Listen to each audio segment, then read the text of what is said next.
It's totally fine. I have a lot more stories. That you do. Yeah. That you do. Guilty as charged with the stories.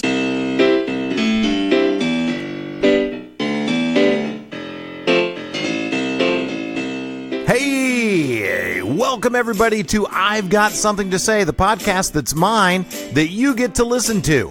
I really appreciate you tuning in. It's been a little while since I've done one of these. This week we're going to talk about a story that I've entitled, Come Again? So, last weekend, I ended up buying my daughter Abby a car. She had had one previously, and it had really served its time, had done a good job. Actually, my daughter Molly had it first.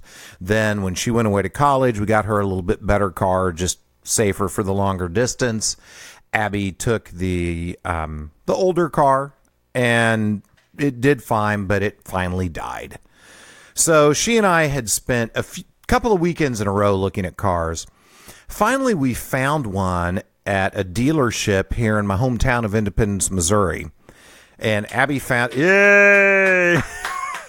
Abby found it on the cargurus.com, and it was listed at like $59.95. $6,000 was my limit. So, like, okay, we'll go look at this. We'll see. Go up, look. I'll be darned if it's not a good car. Like, we take it for a test drive. It's tight. It feels good. It's in really good shape. The interior looks great. Not too many miles. Really happy about it. So go in and sit down with the salesperson at the dealership to talk to him. And he's like, okay, so let's talk about price. You know, it's listed $59.95. Then we've got a $250 processing fee, and then we've got a $1,250 dealer origination fee. I'm like, wait, whoa, what's this additional $1,250 you've got here? He's like, well, that's our origination fee. That's like the car comes in, we price it fairly, but you know, we put a lot into these cars. I mean, it's the detail shop getting washed right now. So, I mean, of course, a car getting washed is worth $1,300. I mean, it's just an outrageous lie. It's just a nefarious lie. So I ended up negotiating with the guy and basically just negotiated away the entire dealer origination fee, but still ended up paying my limit of what I wanted to pay when I should have been negotiating from the price that they had there, but they lied to me. I hate that. And it got me to thinking of another time in my life when I fell prey to kind of a pretty big lie. I want to say 15 or 16. And Paul, you're here. I am. Yeah, thank you. You're the executive producer of this particular podcast. Thank you. You were privy to and part of and fell prey to the same lie. Oh, I wasn't the one lying this time. No, you weren't the one lying. Okay. You fell prey to the very same lie. We were 15 or 16 and at church camp. And the leader of the church camp, I don't remember what day it was, but it was a couple of days into camp, probably Tuesday or Wednesday. Oh, I know who the liar was. You know, yes. Welcome back to the studio. Nice to have you.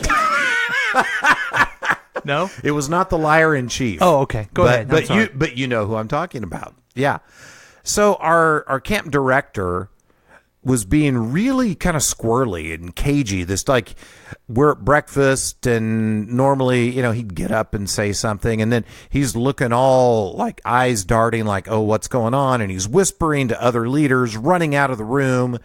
We don't see him, and then he's interrupting classes and like, hey, I've got to talk to the teacher. The teacher goes out, and we're all like, I mean, it was church camp, but we're all like, what the fuck is going on? And finally, in the afternoon, he calls all of us together. Sorry, Paul. I mean, am I wrong on that? So he calls us all together. The whole camp comes out to the tabernacle or some meeting space. And he's like, guys, I've got some weird news to share with you all. Because it's been a weird day. I've been on the phone with Independence all day long, but Jesus has come back. And we're all like, what? He's like, yeah, Jesus, he appeared back in Independence, Missouri, which let's go ahead and feed into those RLDS stereotypes, please. Jesus is going to come back to Independence in his gold Cadillac and drive around. He's like, Jesus has come back to Independence. Apparently, the leadership of the RLDS Church has been on the phone with the Pope and other religious leaders. They're all coming back to Independence, but the time's come, guys. Jesus is back. Like, what are you thinking? How do you feel?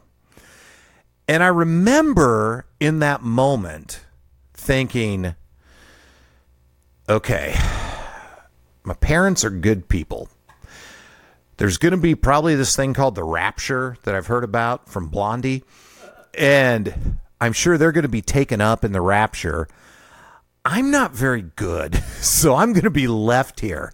And my mind's immediately spinning off into this dystopian post-rapture place where I'm having to survive on my own, use all my Boy Scout skills to figure out how to catch food, use snares, use flint to make fires. And like, okay, how can I survive? Is my sister going to be okay? She's not that great either. Shoot, I got to figure out if she's going to be okay. I got to watch out for her. Oh boy, this is going to be rough. And my mind is seriously spinning off into this survival mode. I wasn't even like freaked out, but I totally believed it. I totally believed that Jesus had come back. I was going to be left. I've got to figure out how to survive whatever apocalypse is left after he takes the chosen back with him. My buddy Paul is there as well. Do you remember what you were thinking at this time? I believed him, too. And what were you thinking? Thinking, wow, this is weird. I'm going to tell what you told me at the time, which was, I think we were 15 or 16 at the time. I'm thinking, okay, I'm going to have to go back and save my sister, and we've got to figure out how to survive. My buddy Paul tells me later that he was thinking, oh my God, the world's over and I'm still a virgin. Which, in retrospect, is what I should have been thinking. So then, I don't know how long this charade went on. What do you think? Help me out here. I was a virgin for a long time. Is that what you're asking? No. Oh. No. How long did our leader guy let us believe It that seemed like hours, but it had to only be like 20 minutes. You're probably right. Because, yeah, in my mind, looking back, it went on for a long time, and we dispersed and had to go think about what we were doing. And, you know, had we lived our lives in a way that we were proud with Jesus coming back now? Anyway, at some point, we're all back together, and maybe just 20 minutes later, and he's like, okay, guys, Jesus didn't really come back. But are you comfortable with where you are in your life right now if that had been true? Interesting object lesson, right? And I was just pissed off. I don't know if I got the learning I was supposed to get from that. I just felt lied to. What was your feeling coming out of that, Paul? I thought, oh yeah, that makes more sense. And you're telling me I still got a chance. So I don't know if it was that, if it's just me as a person that just has an aversion to being lied to.